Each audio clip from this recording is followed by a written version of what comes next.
बांग्लादेश के खिलाफ टी20 सीरीज के लिए पाकिस्तान का 15 रुकनी स्क्वाड फुल ऑफ सरप्राइजेस के साथ अनाउंस कर दिया गया और एजबस्टन में तारीख रकम करने के बाद तारीखी मैदान लॉर्ड्स में भारत पंजा आजमाई करेगा इंग्लैंड के साथ। This is Najibul Hasnain honestly speaking.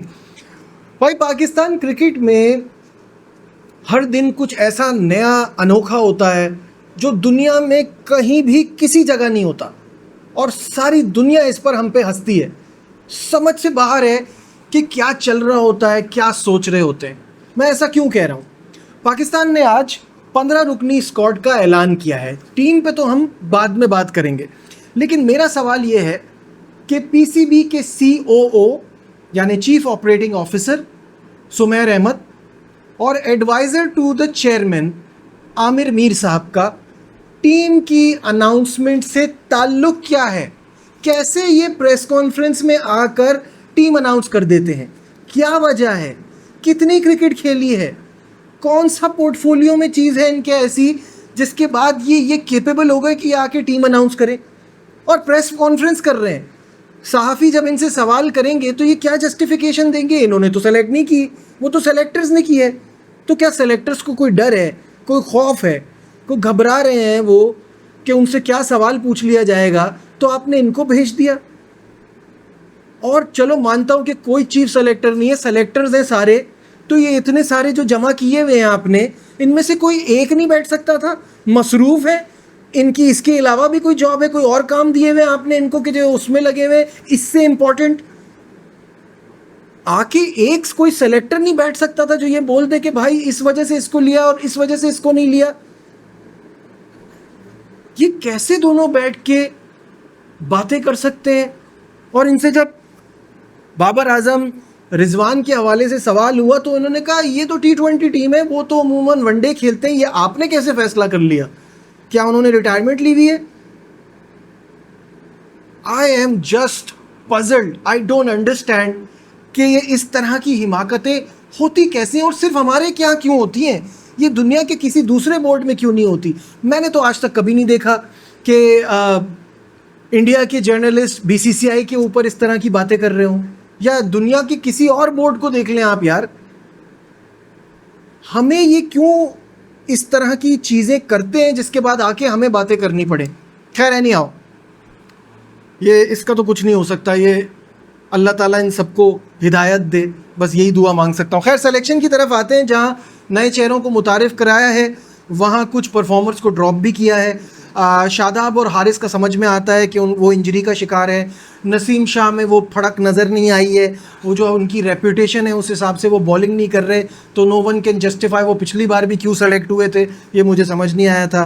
लेकिन जहाँ तक हसन अली की बात है, अल्लाह अल्लाह करके उनकी बॉलिंग में वो रिदम आया है, वो जान आई है, वो जुनून आया है, वो किलर इंस्टिंक्ट आया है, तो उनको काउंटी खेलने भेजा हुआ है। भाई, पाकिस्तान इंपॉर्टेंट है, काउंटी इंपॉर्टेंट है।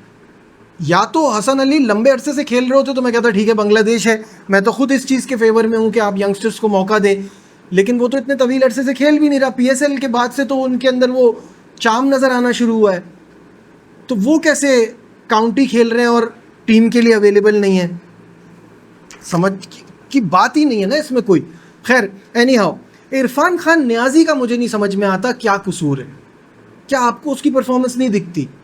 वो जो PSL में उसने कराची किंग को मैच जितवाया था सिंगल हैंडेडली, वो नज़र नहीं आया। आपने उसको सेलेक्ट किया, सेलेक्ट करने के बाद उसको मौका नहीं मिला, तो वो ड्रॉप किस बेस पे हुआ है? क्या आकिब भाई को शक्ल पसंद नहीं है? क्या वो लाहौर कलंदर का होता तो उसकी टीम में जगह बन जाती? सीरियसली यार, क्या कोई क्राइटेरिया ही सेट नहीं है? और जहाँ परफॉर्मर्स की बात हो रही है तो आ जाइए ज़रा नॉर परफॉर्मर की भी बात कर लेते हैं, जिसकी कोई परफॉर्मेंस नहीं है, पता नहीं किस बेस पे सेलेक्ट किया है, पैराशूट पिना के नीचे भेज दिया है। देखिए, मैं स्किल और टैलेंट पे बात नहीं कर रहा, मैं बात कर रहा हूँ कोई क्राइटेरिया होता है। आपने मोहम्मद नवाज़ को सेलेक्ट किया है, कैसे, कहाँ परफॉर्मेंस दी थी? PSL आपका बेंचमार्क है, आइए आ जाते हैं उसकी तरफ। PSL 2024 में 8 मैचेस खेले हैं, 120 रन हैं और 2 विकेटें हासिल की हैं। PSL 2025 में 4 मैचेस खेले हैं, 48 रन्स किए हैं और 2 विकेटें हासिल की हैं। नेशनल T20 2025 में 3 मैचेस खेले हैं, 89 रन्स किए हैं और 2 विकेटें हासिल किए हैं। मतलब ये क्या है?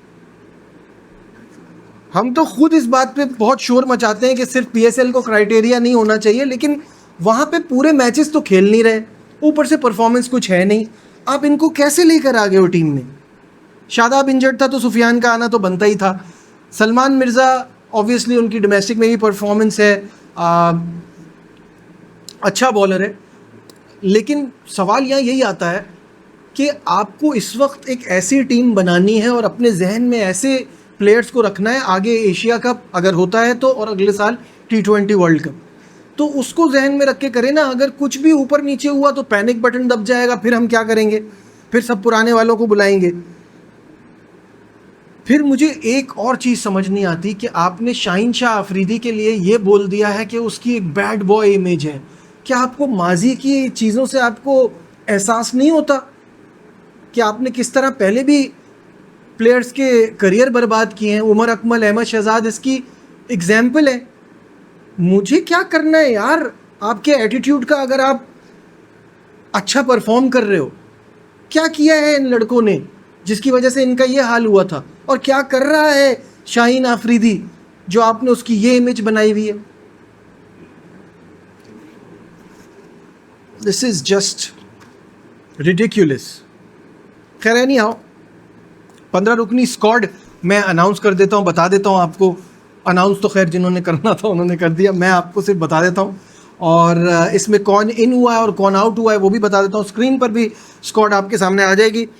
सलमान आगा कप्तान है, अबरार अहमद, अहमद दानियाल, फ़हीम अशरफ, फ़खर जमान, हसन नवाज़, हुसैन तलत, खुशदिल शाह, अब्बास अफरीदी, मोहम्मद हारिस, मोहम्मद नवाज़, साहबज़ादा फ़रहान के आगे विकेट कीपर भी लगा हुआ है।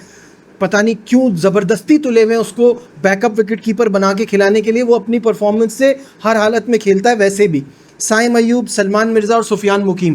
कौन इन हुआ है कौन आउट हुआ है वो भी आपको बता देता हूँ तो आपको आइडिया हो जाए। अहमद दानियाल, मोहम्मद नवाज़, सलमान मिर्ज़ा और सुफियान मुकीम इन हुए हैं। शादाब खान, हारिस रऊफ़, हसन अली, मोहम्मद वसीम जूनियर, इरफान खान न्याजी और नसीम शाह ये वो खिलाड़ी हैं जो आउट हुए हैं। तो मेरे हिसाब से बहुत ज़्यादा ही अंडर एस्टिमेट कर दिया हमने बांग्लादेश को बांग्लादेश में, क्योंकि ये जो फास्ट बॉलिंग मेरे सामने है इससे तो मुझे सिर्फ कीवी कोच का माइंडसेट ही नज़र आ रहा है कि वो आधा तीतर आधा बटेर वाले प्लेयर खिलाते हैं, ऑलराउंडर्स, क्योंकि ये फास्ट बॉलिंग में तो कोई दमखम नज़र नहीं आ रहा मुझे। आप क्या सोचते हैं कमेंट्स में मुझे ज़रूर बताइएगा। और चलते चलते हम बात कर लेते हैं इंडिया के हवाले से, जहां एजबस्टन में तारीख़ी फ़तह हासिल की है और अब तारीख़ी मैदान लॉर्ड्स में इनका मुकाबला है। दोनों टीमों के अगर हिस्ट्री पर नज़र डालें तो यहाँ पे जो पहली बार हिंदुस्तान और इंग्लैंड के दरमियान मुकाबला हुआ था वो 1932 में हुआ था। और स्टैट्स देखें तो अब तक 19 मैचेस हो चुके हैं। एजबस्टन में तो रिकॉर्ड बहुत ही ख़राब था कि इंडिया वहाँ कभी जीता ही नहीं था और वहाँ वो जीत हासिल करना बहुत बड़ी बात थी। यहाँ पे भी रिकॉर्ड कोई इतने अच्छे नहीं है।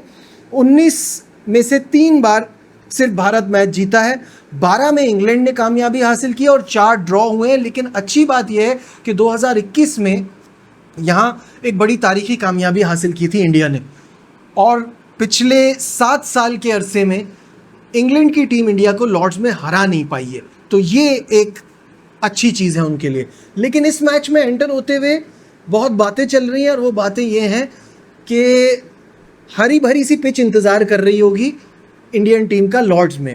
एनडीटीवी का ऐसा मानना है कि ऐसी पिच बनाई जाएगी जो फास्ट बॉलर्स को असिस्टेंस दे। लेकिन ये याद रहे कि प्रसिद्ध कृष्णा की जगह बुमराह का आना तो यकीनी है, तो क्या ये उनके लिए और परेशानी का बाइस बनेगा इंग्लैंड के लिए? ऑलरेडी सीरीज़ 1-1 से बराबर है और अगर आप इस तरह की पिच बनाते हैं तो आपके पास क्या ऑप्शन है? जोफ्रा आर्चर खेलेंगे ये नज़र आता है, और 4-4.5 साल से वो कोई टेस्ट मैच नहीं खेले हैं। और जो 11 दिन पहले जो उन्होंने एक डोमेस्टिक मैच खेला था उसमें उन्होंने 18 ओवर कराए थे और सिर्फ 1 विकेट ली थी। तो nothing to write home about, कोई ऐसी परफॉर्मेंस नहीं है। जो सबसे ज़्यादा इंग्लैंड को नुकसान हुआ है ना, वो हुआ है हैमस्ट्रिंग इंजरी का गस एटकिंसन की। इसके लिए वो अवेलेबल नहीं थे। कहा यह जा रहा है कि अब वो टीम का हिस्सा होंगे, उनके आने से बहुत फ़र्क पड़ेगा। और जहाँ तक इंग्लैंड के कोच ब्रेंडन मैकलम की बात है, तो उनका कहना है कि something a bit more, something which has a little bit of bounce, nevertheless it is going to be a blockbuster encounter, ये उनका कहना है, especially where there is life in the pitch।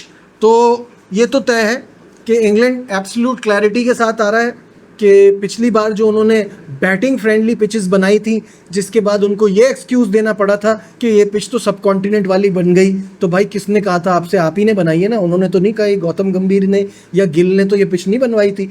तो ये एक्सक्यूज़ेस जो देना है वो बंद करें, और अब इस तैयारी के साथ आ रहे हैं कि तेज़ बॉलिंग से इंडियन बैटिंग को प्रेशर में डाला जाएगा। आप क्या सोचते हैं, क्या ये फॉर्मूला काम आएगा या नहीं? और अगर अभी तक आपने मेरा चैनल सब्सक्राइब नहीं किया है तो सब्सक्राइब टू द चैनल। देखते रहिए नजीब अल हसनैन ऑनेस्टली स्पीकिंग। बाय।